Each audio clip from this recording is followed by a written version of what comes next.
There's a lot to cover today. We're going to try to go through it all b'siyata d'shmaya and with complete awareness and recognition as to the great privilege that we have to be learning these ideas together in our generation, particularly in our times when the words are mamash oxygen. They're healing. Healing words. They should be healing for us and for all of Am Yisrael and for the whole world, be'ezras Hashem. Okay, so let's jump back into the teaching. If you remember, last week we spoke about the concept of how beneficial, in a certain sense, it can ostensibly be that we're not totally awake to the real reality, so to speak, in the upper spiritual realms. Because if we were, then Rebbe Nachman told us there would be no room for bechira, there would be no room for really anything, because ultimately we would feel so insignificant vis-a-vis the angels that we described. If you remembered, an angel that has, I think we made the cheshbon, 3 trillion songs that are being sung with 1,000 heads, and each head has 1,000 tongues, and each tongue speaks 1,000 languages, and each of those, etc., is being sung with a different melody, and they all sing together. So Rabbi Nachman says it's much better that we only have our frame of reference as human beings in this world, which is l'chatchila. It's not a b'diavad. It's a wonderful thing. L'chazi Hashem, we're able to give Hashem what only we as human beings are able to give Him, that the malachim cannot. Malachim are incapable of giving Hashem that level of nachas ruach, that level of revelation, specifically where He needs, so to speak, kaviyachol, to be revealed in this realm, in what's called the dira b'tachtonim, giving Hashem a dwelling place in the lower physical, corporeal realms of concealment. So Rebbe Nachman is continuing on that theme, and the tzaddik over here is speaking about, if you remember, we left off at the very end of last week's shir, about how each tzaddik has 310 worlds. And we spoke a lot about Bechira, about the benefit of not having total awareness of what we can gain if we live our lives in alignment with the divine, and chas v'shalom, what we can lose. And if we would have that clarity about which the pasuk tells us, ayin lo rasa likim zelasecha, no human being is really cognizant or aware of just what we stand to gain and just what we stand to lose, that it would be a no-brainer. We would time and time again, we would choose to overcome our lower, baser elements for the infinite, eternal, incomparable gain and benefit that there is to living a life that's aligned with the MS, a life that's aligned with the greater mission, with the purpose for which we were brought down to this world. So the tzaddik is given 310 worlds. So let's begin by looking at the text inside, and we continue. V'yishar b'dayta gedulas olam echad. And a person should imagine in their minds what this worldly world looks like, what that means to have a world. V'kama batim yesh ba. I think we already read this part last week, but we'll just review. How many houses? V'kama chatserim umuvais. All the other aspects of civilization that take place within a world where you have houses, and you have streets, and you have courtyards, v'kama hayarais, and how many forests, and medinas, and how many cities or kingdoms, v'goydel shetach shel kol olam, and the great expanses of all different elements that exist within a world, v'kama koichavim, and then all the aspects that are beyond the actual world itself, but are included in the galaxy, in the universe, the stars, and the mazolos, adin mispar, innumerable, v'galgalim niflaim, and all these incredible constellations, v'nayraim, and these awesome different celestial beings, sheyesh b'chol olam v'olam, that exist in each and every universe. And that's in one world. So imagine 310 of those experiences. Very difficult for our minds to really grasp what that is. This is just one world, and this is, of course, we're speaking in physical terms, but ultimately in la'asad lavo, these are spiritual experiences of the spiritual energies that ultimately manifest in all of this that we're able to witness in a physical sense, being completely overwhelmed by the awesome expansivity of what this world is, just in this worldly terms, how massive the cosmos are, feeling so humbled when we stand in front of the ocean, the endless ocean, which is so vast that we can't even grasp it. So these are physical experiences, but ultimately everything in the physical world is just a natural, meaning a this worldly manifestation or embodiment of spiritual principles. So we might not be able to understand what exactly we're going to get when we speak about a world or 310 worlds with everything that those worlds contain. But if we use this world as a mashal, as a parable, so we can begin to get a bit of an inkling into what the spiritual experiences of vast expensivity might be. And it's very difficult to talk about it from our perspective, but we know that it's going to be good, something true, something deep, something infinitely beyond ecstatically beautiful. So says the tzaddik, on the ata shai olamai sheyesh l'chol tzaddik, these 310 worlds that exist for each tzaddik, my yakra gedulasai, how precious and great, v'shashuav, how precious are their greatness and their delights, v'tanugav, and the pleasure, adin laharich v'lashar, in a way that's incapable of being imagined at all. Okay, so here we continue. Says the Rebbe, that the 310 worlds sheyesh la'at tzaddik that exist for each and every tzaddik, hu boina oisam mimachloikis. Very interesting thing. These worlds are created from discord, from disagreement, from disconnection. Now how does that work?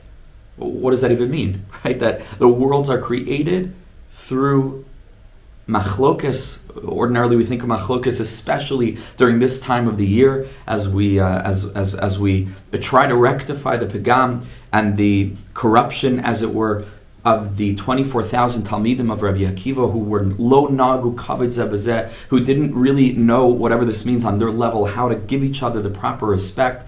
We try to rectify machlokas. What does this mean? That the tzaddiks, olam haba, these magnificent worlds that are beyond our capacity to understand, bichlal, that they're built out of machlokas. What does that mean? So the Rebbe says very simple. Ki kol divrei ha-machlokas shekol echad medaber him bechinas avanim. Says the Rebbe, machlokas can't really be expressed without words. Discord, ultimately, we're not speaking about like primal, proto-human beings, like, just like ape men. We're speaking about human beings that express their disagreements with words. Spoken word, written word, conversations. And the Rebbe says that all of these divrei machlokas, all of these different words that are used to express dissonant views, they are in the aspect of stones. It's brought in the Tanaic, maybe even beyond, older than the generation of the Tanaim. This text, this primary Kabbalistic text called Sefer Yetzirah, the world of formation. And right in the beginning of the world of formation, we say, Shtei avanim boinos arba batin. Two stones build, well, rather over here it's two stones build two houses, which really means that two Hebrew letters, build two words. If you have the letters Aleph and Lamed, it spells lo and it spells al, right? These two words, two stones, build two houses. So the house is the word and the stones are the letters. And then the Sefer Yetzirah goes on to speak about the vast degrees of complexity, including all the different permutations. As you keep on adding letters, that amount of houses, so to speak, that are multiplied and multiplied and multiplied, every new letter you add in terms of the possibilities of all the different combinations of the letters in different orders. So two stones build two houses, and then once you add another stone, so then the amount of words, so to speak, that we can create, once you include a third stone, multiplies exponentially as you carry on, each time adding another letter and another letter and another letter. But ultimately we see that the Mishnah refers to the letters as stones, avanim. V'heim b'chinas chaluke avanim, aspects of splintered stones, or stones that represent or carry or embody the energy of distinction. Chaluke avanim, the letters of machlokas, words that are built of letters that carry dissonant views. Ki avanim habayim al yidei divrayim shel machlokas So these words that are spoken, because they carry the energy of disconnection, of machlokas, of argumentation, so says the Rebbe, they're really disjointed letters in their core. Because even though, again, sure, the letters that are being spoken are in the context of words that carry meaning, but because the message that they're conveying is a message of machlokas, of disagreement, so it's like the letters are sort of, they're in and of themselves, the connection between them is very weak. So it's just like a bunch of letters sort of hanging out in the midair. But the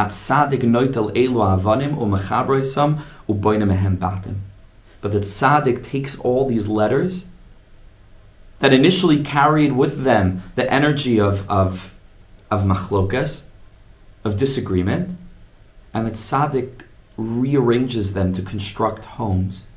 The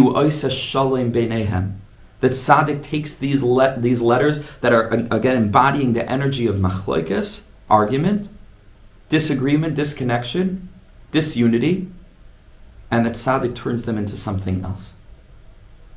And the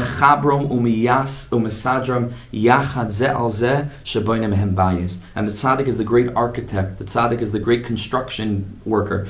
The tzaddik takes all of these different materials and he rearranges them to build something beautiful and productive. So the tzaddik is bringing about a bias through shalom, through taking all the words that are thrown at him or herself, and the tzaddik or the tzaddikas, these great souls, are able to take these letters, recognize them as actually saying something beyond what they appear to be saying, because in their form the form that they originate in, it's disconnection. And they carry the energy of machlokas, but the tzaddik sees all these disconnected letters, or letters of disconnection, disunity coming at him, and the tzaddik is able to intuit the deeper reality behind them.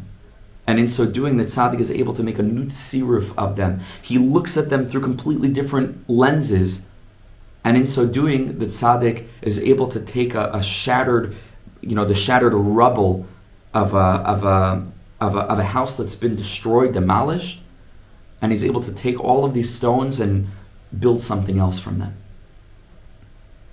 The tzaddik does shalom bayis. He's able to recognize when there's something deeper behind the veneer, beyond the surface. We can build something from this. He takes these discorded, dissonant, disconnected stones, these letters that aren't even binding between themselves to create a word because they're so saturated with an energy of disunity, and the tzaddik is making shalom and thereby building a new bias, shalom bias. He takes all these disconnected stones and he turns them into a new bias because it's made out of the energy of shalom. We're going to speak about how he does this in a minute. But right. And then eventually from all these houses, a city is constructed. Until there's a whole world of peace. And this world of peace, this world that was constructed of homes, that became cities, that became countries, that became the continents, are all constructed with the letters of fragmentation. Very, very deep thing. And that's the pasuk in Mishlei, which is seen by the tzaddikim as the core, a biblical root, one of them, for this idea that the tzaddikim have shai olamais, 310. Where did they get this idea, 310 worlds, whatever this means? So it comes from this pasuk. Sebechinas, Hashem says, lahanchil, I will apportion, I will inherit, oy havai, to those who are beloved to me, and those who love me, yesh. Lahanchil oy havai, yesh. And the tzaddik learn from here that yesh is the sum total of olam haba, 310 worlds. But Rabbi Nachman is saying that it's not stam. It doesn't say lahanchil l'tzaddika yesh. To the righteous ones I'll give 310 worlds. It says specifically the word oy havai. Because these 310 worlds, such a beautiful idea, are constructed from what was previously apparent as an energy of disconnection, disunity, and because the tzaddikim are looking beyond the surface to find the unity that's really, really implicit beyond the surface of these terrible words that people are hurling at them. But the tzaddik is listening deeper, looking deeper. So that's what it means to be a tzaddik, is to be able to look at the world through deeper eyes. Einei Hashem el tzaddikim, like Rebbe Nachman says elsewhere, that tzaddik use godly eyes to look at the world, to look at every circumstance, to look at every person, to look at everything in nature, to really approach life, but in a deeper way. So the the 310 worlds that again are constructed of continents, of countries, of cities, of houses, are constructed by the tzaddikim through shalom, bias. Building these batim out of shalom, out of the energy of peace, out of the energy of love that they're somehow able to find beyond the apparent surface of everything that seems to be the opposite of peace, of machlokes. And that's why this pasuk, referring to the 310 worlds, uses the word oy havai, love, because that is the energy with which these worlds are constructed. Because the tzaddik is able to find the deeper energy really of love that exists beyond the surface of the disconnected letters of machlokas. So Rebbe Nachman says, Oy havai daika, the pasuk referring to these 310 worlds, yesh, which is gematria of 310, specifically mentions the word ahava, because ahava and shalom is how these worlds are constructed. That tzaddik takes a world that was previously just a bunch of rubble, disparate, disconnected letters, disconnected bricks or stones, and the tzaddik finds behind the surface an energy of love, an energy of unity, an energy of peace, of shalom, and in so doing the tzaddik constructs something real from that experience. Ki al yidei hashalom v'ahava sha'oise bein hachaluki avanim, through the tzaddik approaching these words of machlokes with a deeper perspective that enables him to find the love, crazily enough, mamish, the love, as we're going to learn, that's behind these words. Through this, the tzaddik is constructing a new reality. Nasa hashai olamas. And this produces the 310 worlds of Olam Haba. But before going further, I just want to a little bit take this idea out of its specific context here with regard to words of machlokas, which we still have a lot of explaining to do in terms of like what that means. How could there be intentions of peace and love embodied in hurtful words of machlokas? And we're going to learn about that in a minute. But if we see this part of the Sicha Tzadi Vav, in the broader context of the message, if you remember going back to the beginning of the Sicha, which we learned about last week, we spoke about sitting with discomfort, right? I believe that was last week's shir. Rabbi Nachman said it's important to start already tapping into the energy of Olam Haba, even while in Olam Hazeh. And we spoke about the energy of Olam Hazeh being one in which we're always trying to get something, we're always trying to access more, we're trying to sort of find ways of responding to the urges of the physical body, that we feel that we need X, Y, Z, we need all kinds of different things. And a person who's plugged into the energy of Olam Haba, if you remember, we said, Rabbi Nachman says a person needs to encourage themselves to exist in a state of lihiyot, which just means to be as we already are in the moment. That's what we learned about last week. And in a certain way, we're learning the same thing. It's in a slightly different form, but that's exactly what we're talking about here. The world that we encounter, which was also composed of HaKadosh Baruch Hu's speech, the Asara Ma'amaros Shebehem Nivra Olam, the world was created with speech, whatever this means, right? Very deep ideas, with words and with letters, seems to be a world of machlokas.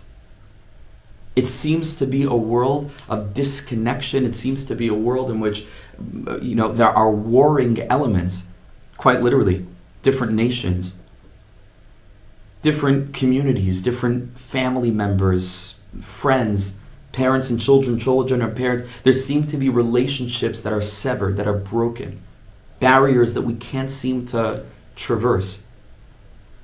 We look at all the disparate forces that exist from the standpoint of the directions. Up and is the opposite of down. Left is the opposite of right, with all of their societal implications, metaphoric connotations. We speak about fire and water. We speak about cold and heat. We speak about heaven and earth. The whole world is filled with disconnection, machlokas, separateness. We may perceive the world which was created with the speech of Hashem as chas v'shalom, being like, so to speak, words of machlokas.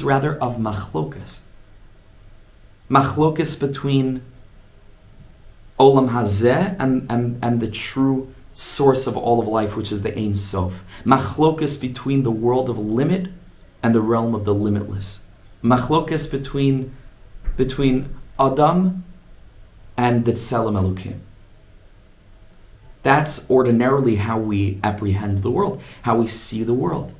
And we get drawn into that realm of fragmentation. We get drawn into that realm where we literally perceive the whole world as just being a mess with no unifying energy. Chas v'shalom. And that's what we see. That's what we see when we look at the world. And it's so seductive. And it's so it's so easy to see the world in that way, because that's what we see just on the surface level. When we encounter life, that's what we see. But to a person who knows how to adopt the perspective of the tzaddikim, like we said before, Einei Hashem al tzaddikim, to see the world through godly eyes, people that know how to find the deeper reality, those people are taking the fragmented letters and they are able to perceive it as a string of code, as one coherent message that includes all of the warring factions, that puts everything into its correct perspective within a much broader framework, including all elements of machlokas, from the most existential to the most limited, to the most embodied. Meaning, from the side of the spectrum in terms of, let's say, Yediyah and Bechira, two philosophical ideas that appear to be in contradiction, or that appear to be in conflict, or in tension with one another. The idea that Yediyah, that Hashem is omnipotent, HaKadosh Baruch Hu is omniscient, HaKadosh Baruch Hu is in every place and in every time, and HaKadosh Baruch Hu already knows everything that's going to be, because God is beyond time and space.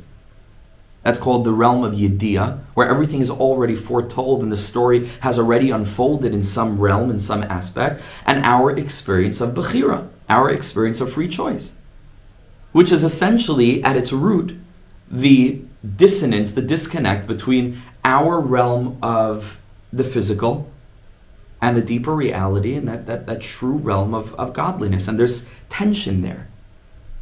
But a person who is gifted with the eyes of the tzaddikim, the eyes of Hashem, they are able to approach even the most existential conflicts with utter clarity, knowing where the place of Yediyah is, so to speak, and on what level that is true, and at the same time, at what level it is also the case that from our perspective, as it were, we have total Bechira, and that's the way that the human being is meant to experience life.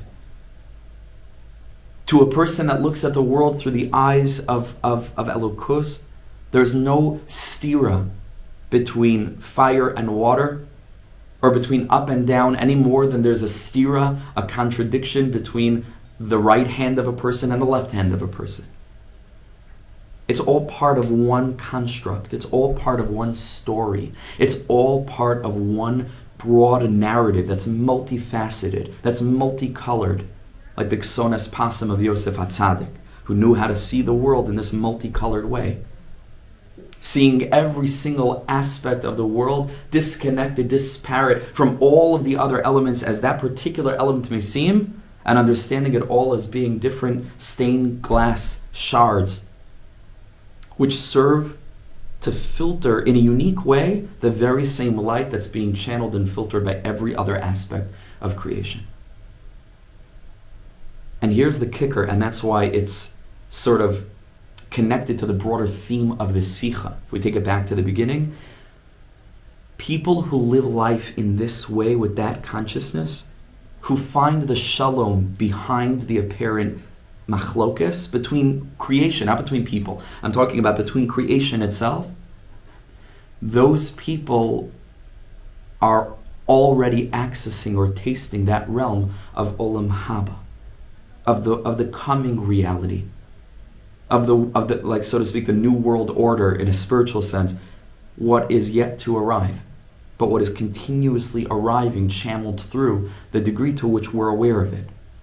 Such people are ki'ilu, they're living in this realm, but vis-a-vis the approach of people that are living in the way that we would ordinarily respect or expect rather people to live, to perceive a world of conflict and fragmentation where nothing's connected one thing to the other. Everything's just a huge mess. It's a divine stutter. There's no meaning. There's no coherence. Those people are mamish living in olam haba. They're channeling that light of Bayomahu Yeh Hashem Echad, which is that true reality above, Ein Sof, Ushmoi Echad, and his name, which is his manifestation, just like the name of a person is like a sort of a container for the all of the person. It's clear that these two things are Echad, are one. Hashem Echad, Ushmoi Echad. And that all the different letters, so to speak, they're just part of one, they're part of one code. And the 4 letters of Hashem's name are all coming together to represent one idea, one entity. So that just puts this tiny piece that's speaking in a much more limited sense about actual machlokas in the broader context of Sichos HaRan, going back to the beginning, about needing to get ourselves accustomed to living with the energy of Olam Haba while we're still in Olam Hazeh, by looking beyond the veneer of fragmented letters, so to speak, and mamish making shalom bayis in this world, in the sense that we're able to find the oneness of HaKadosh Baruch Hu reflected in every single aspect of this incredibly complex but also incredibly simple human experience. Okay, let's go a little bit weiter. So says Rabbi Nachman, V'zeh masha amra Abigail David, and this is what Abigail was saying to David, Ve'esha chalak alav Naval, when her then husband Naval was saying terrible things to David HaMelech, V'dibra lav Sarah kanemar sham amrulai, and Abigail was pleading with David to overlook it. Va'ati adati ki bayis yasalecha Hashem. And Abigail was blessing David HaMelech. Eventually, HaKadosh Baruch Hu will make a bayis for you, the Beis HaMikdash. Why was she making a reference to a bayis in the context of the discord between Naval, which about whom the pasuk says Kishmoi Kain Hu? He was a what's the word of Naval? He was a scoundrel, right? And David HaMelech is the tzaddik, and Naval was arguing on the tzaddik's machlekes. And in that context, Abigail says to David, if you'll look at this in a way of emunah, in an elevated way, va'ati adati ki bayis yasalecha Hashem. Says Rebbe Nachman, her words were miduyak, were very specific. Hashem is saying, Abigail is saying, David HaMelech, if you can restructure these fragmented letters and these terrible words of machlokas that are being spoken by Naval, ati adati ki bayis yasalecha Hashem. You're going to be able to use them to construct a bayis and to be able to radically reinterpret what's coming at you and turn it into something else legamre. You're going to be able to take those aspects of those disconnected letters, which are stones, and you're going to be able to take this ruin, this rubble, a pile of demolished stones, and you're going to be able to build a house. Another aspect, by the way, just before we go forward, of this kind of approach to life is maybe best represented in the psychological concept of reframing.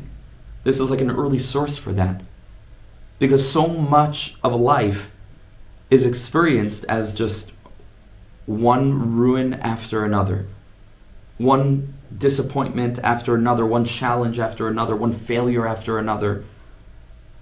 And in a certain sense, we experience these things in the moment as being demolitions in one way or another across the spectrum of our lives. This is the way that we perceive it.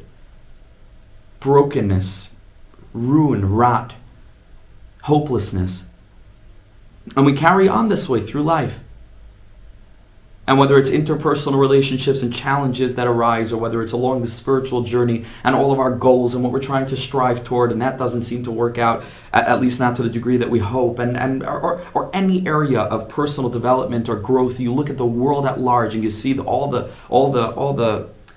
pain.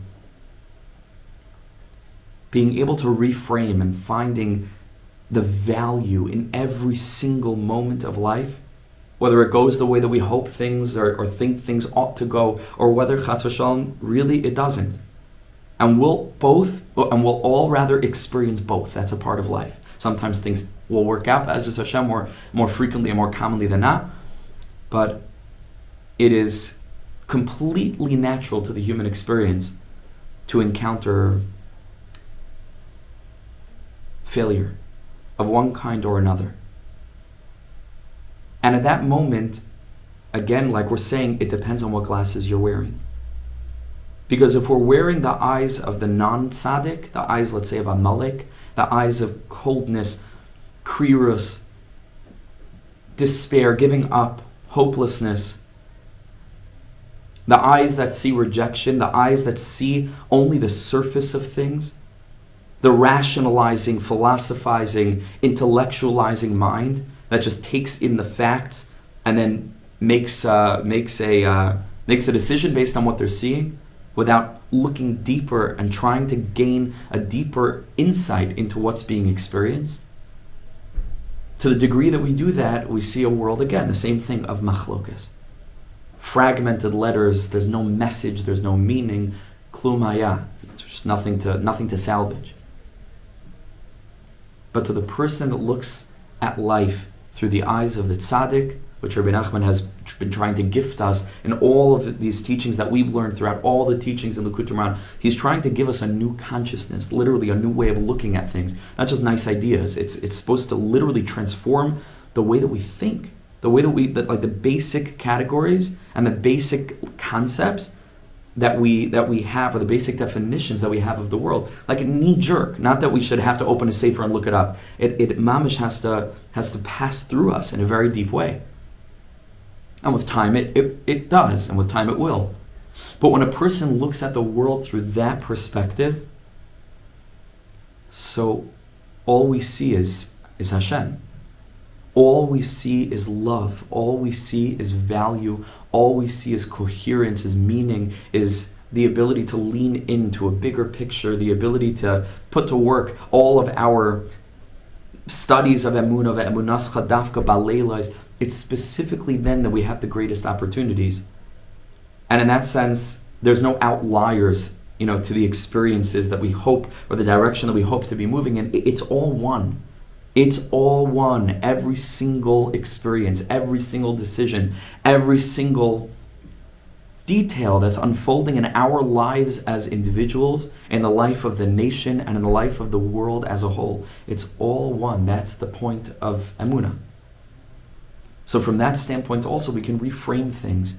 And we take a look at all these, what would appear to be these horrible things that are happening to us, the rejection of Hashem, and we feel that we're being pushed away. Machlokes, we feel that these are words of disconnect. These are words where Hashem is, so to speak, like sort of arguing with us, pushing us away. Says the Rebbe, essentially, look deeper, and find behind the appearance of disconnect and discord and anger, and find the love where all of that is really coming from. That love of a father to his precious daughter. That love of a husband toward a wife. That love that connotes such a deep level of care, where Hashem takes life, our life, really seriously, because He knows what we can gain when we try our best to live in alignment with His guidance. Love. It's all love. And so that's like the basic idea of reframing. And to see situations more deeply, we look beyond the surface of the fragmented letters, and we find coherent strings of code. We find coherent messages, and we recognize it's all a love letter. It's a love letter from the infinite. So here Rebbe Nachman explains how the tzaddik does this. All right, we've been speaking more generally. We gave a few different applications that are more relevant to us. But let's say that tzaddik is mamish being a tzaddik, as tzaddikim are, and there are people that are making their lives miserable. Naval to David HaMelech, people who are embarrassing them, people who are spreading rumors about them, people who are arguing with them, people who are opposing them in many different ways.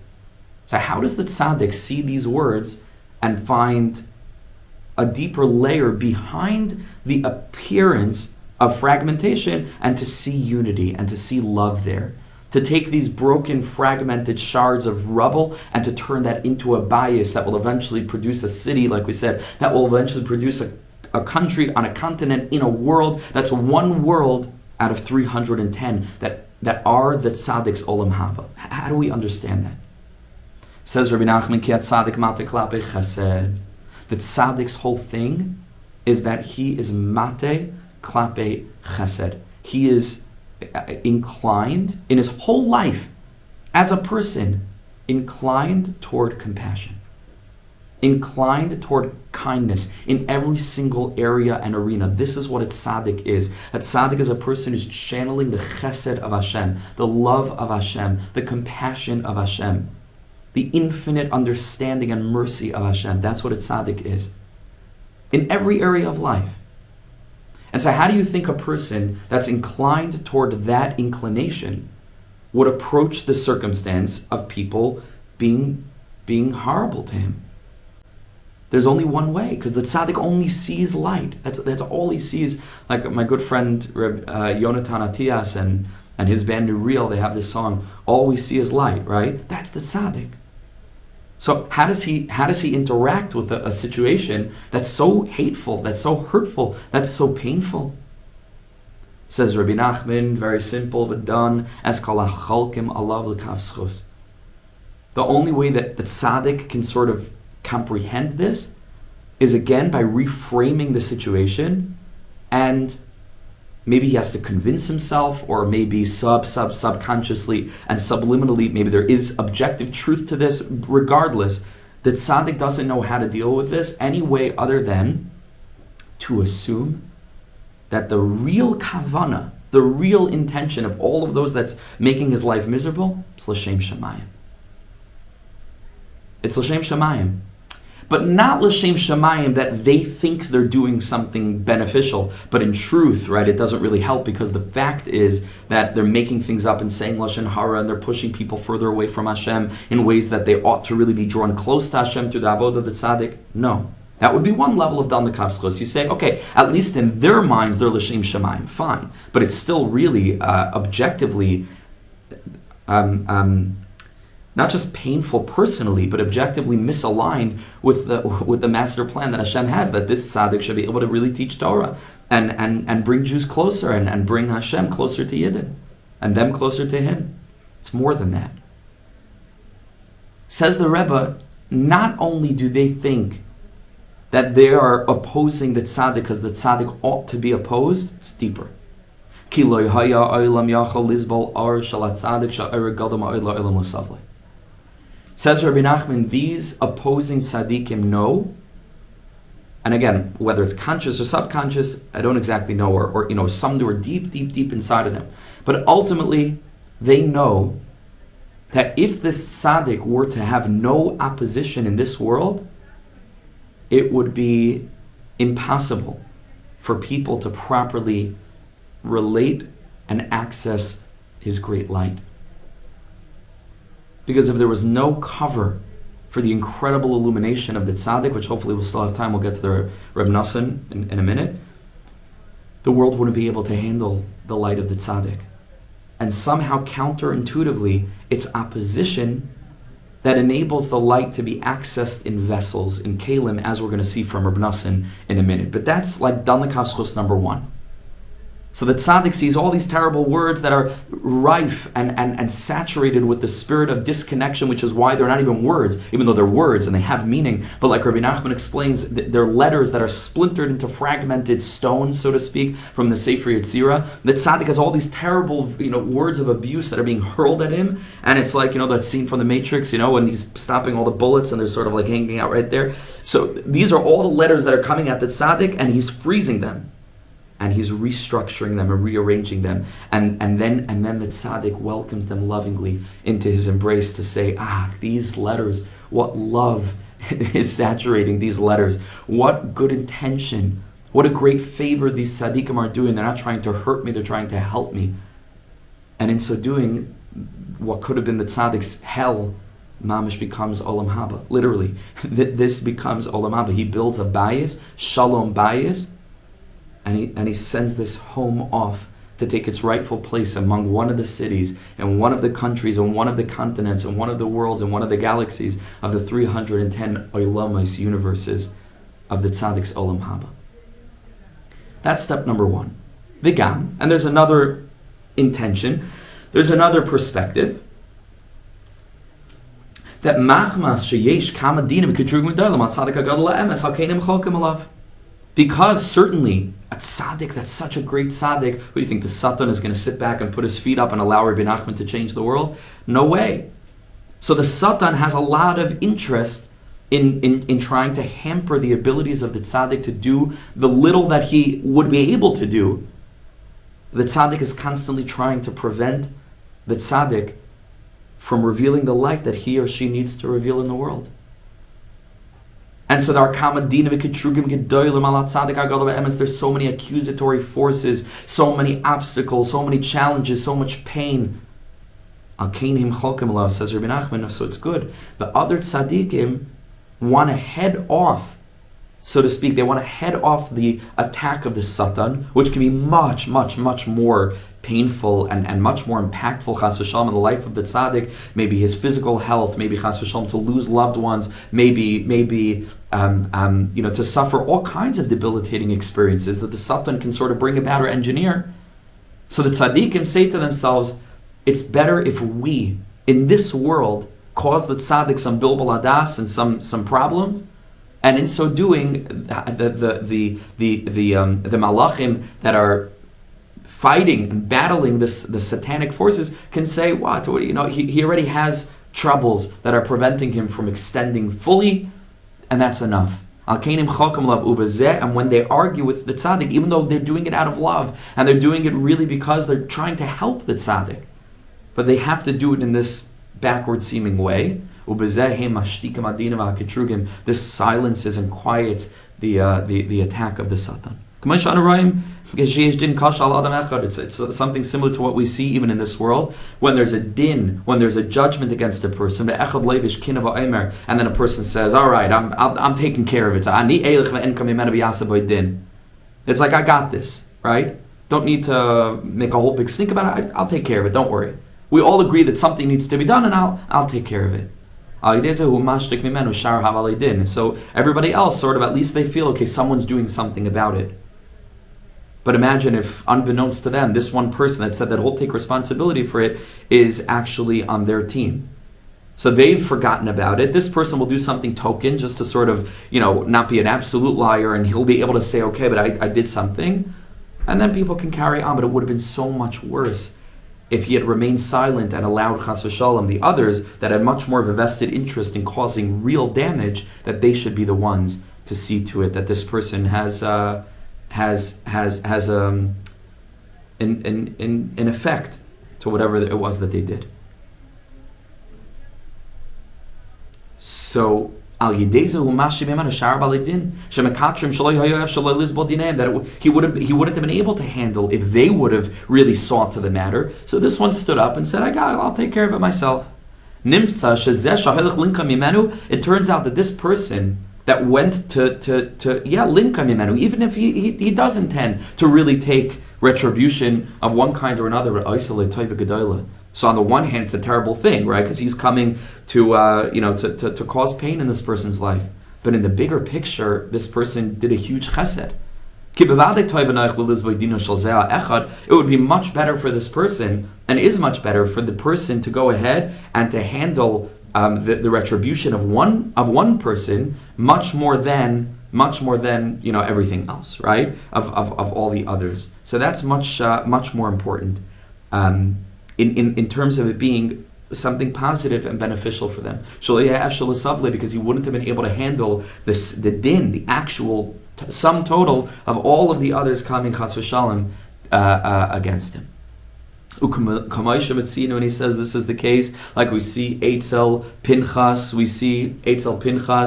B'Masa Zimri. We see this aspect of Pinchas with this whole story with Zimri and Kozbi. Kilule Pinchas HaYisrael Chas V'Shalom Chayavim Klaya. We know that if Pinchas hadn't stood up and taken an extreme action to make sure that these people were knocked out of the picture, so then it would have brought a terrible, horrible plague on the whole of Am Yisrael. Everyone would have been chayav and klaya. But when Pinchas stood up and Pinchas went and did an action out of kanaos, out of an incredible spirit of zealotry, so in so doing, on the one hand, it was a terrible act of, so to speak, cruelty or din for Zimri and Kozbi, but for the rest of Am Yisrael, it was an incredible chesed. Hashem says it was because of Pinchas's kanaz that ultimately all of Am Yisrael were saved. So it's the same kind of construct. King Zeh Shechoylek al tzaddik, this Pinchas, so to speak, that goes ahead to do the masik kanaz. So I'll be the detraction, I'll be the one that's going to oppose this person, and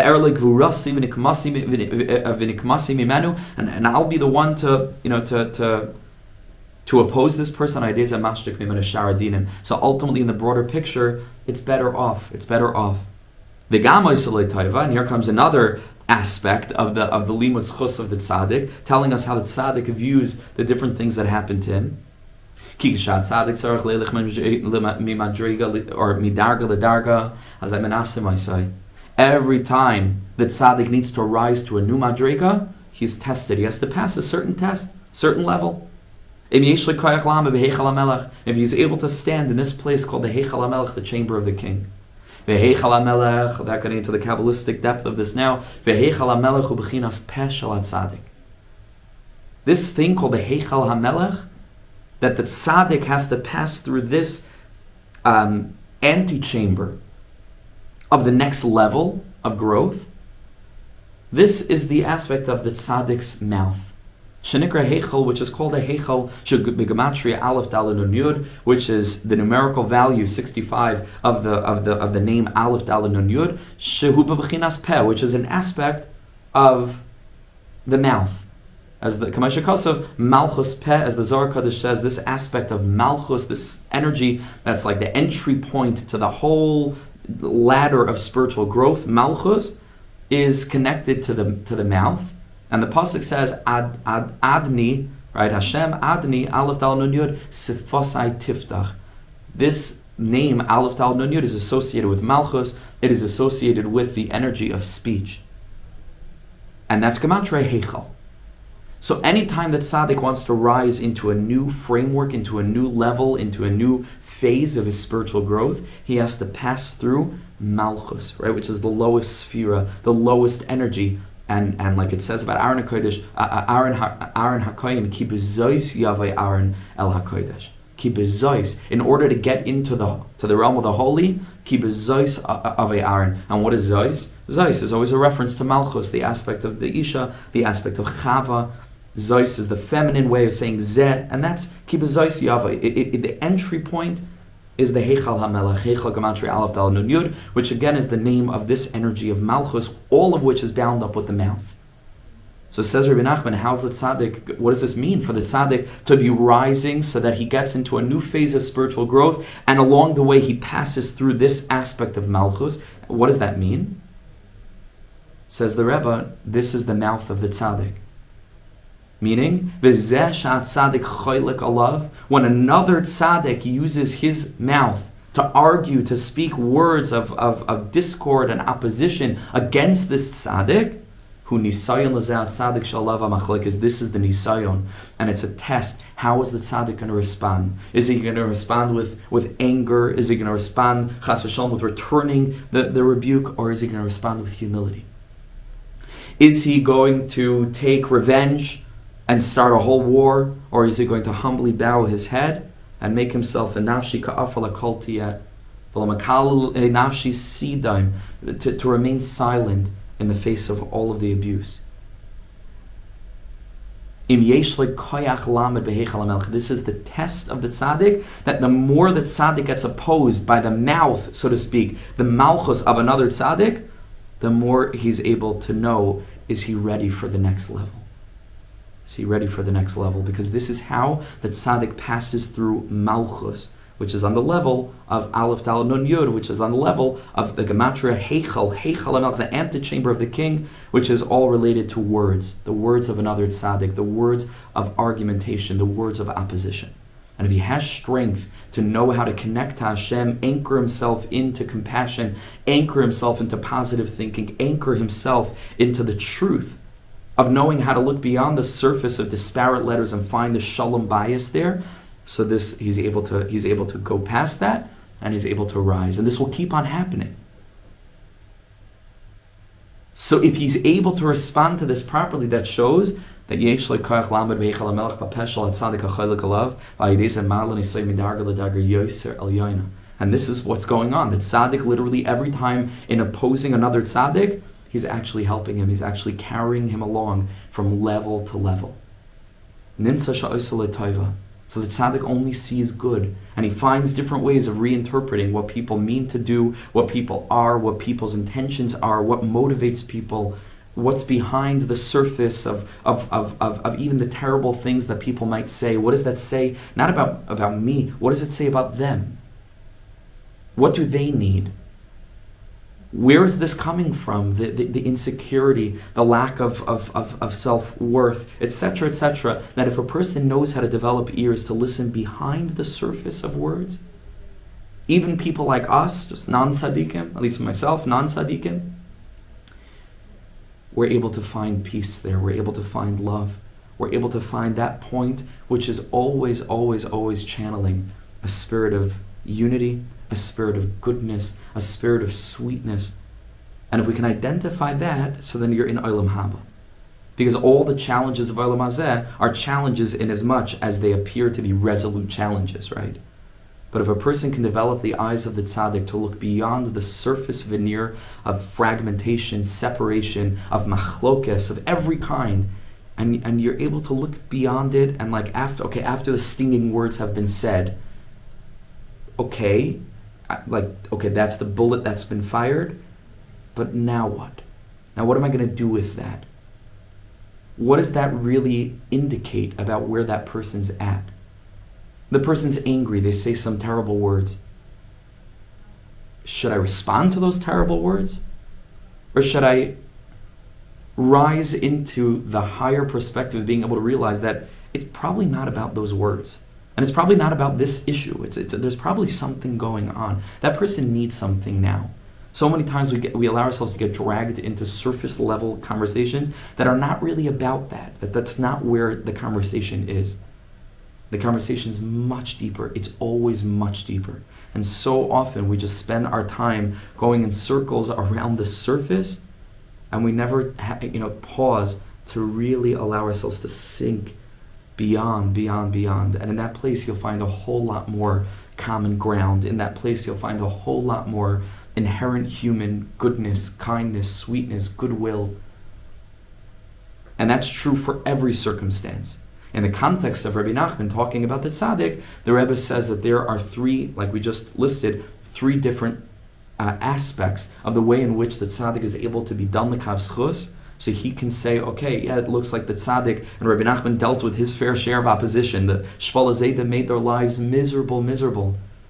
And then later on, what Reb Nosson went through, if you haven't read the book Through Fire and Water, just to understand a little bit of we take it so for granted today. We're sitting here all around the world, and we're learning Rebbe Nachman's teachings. Like nobody's breaking our windows, nobody's firing us from jobs, nobody's families aren't breaking apart. But literally for these teachings, havoc, total havoc, chas v'shalom, crazy stuff.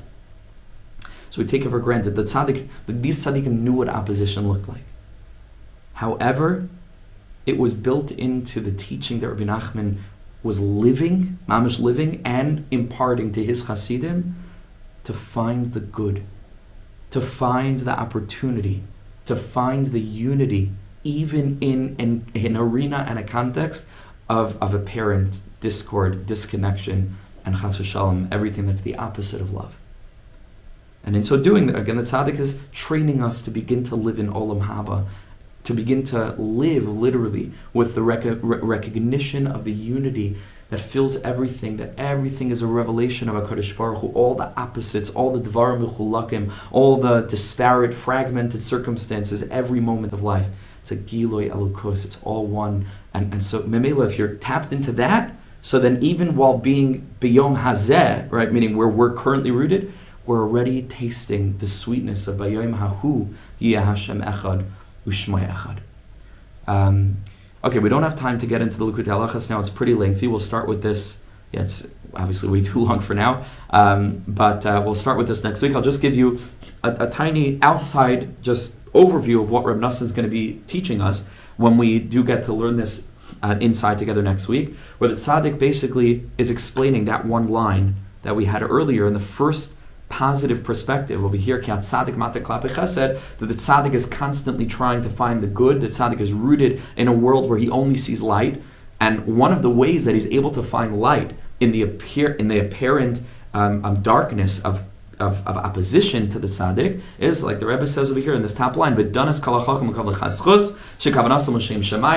is judging them favorably. And what would be one way of interpreting the argumentation of a tzaddik that comes to attack another tzaddik? Because the world would not be able to handle the incredible light of the tzaddik. And some way, and somehow the opposition of another tzaddik is preventing the light from being too overwhelming for the world to be able to handle. And Reb Nosson goes very deeply into that. A very beautiful piece. So I'll continue with it next week. B'siyata d'shmai, with Hashem's help.